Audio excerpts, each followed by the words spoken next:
ഉമ്മ ബാപ്പ മരിച്ച് പിരിഞ്ഞു, ഈ ദുനിയാവിൽ തനിച്ചു കഴിഞ്ഞു.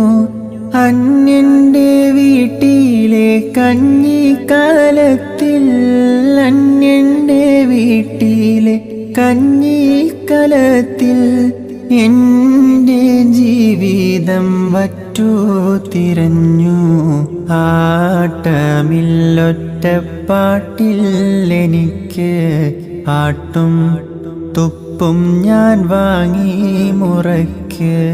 സ്വന്തം കാര്യമാണെല്ലാവർക്കും ചിന്ത, സ്വന്തക്കാരെനിക്കില്ലാത്തതെന്താ? യതീമെന്നെന്നെ പലരും വിളിച്ചു, എത്ര രാവിൽ വിശപ്പ് സഹി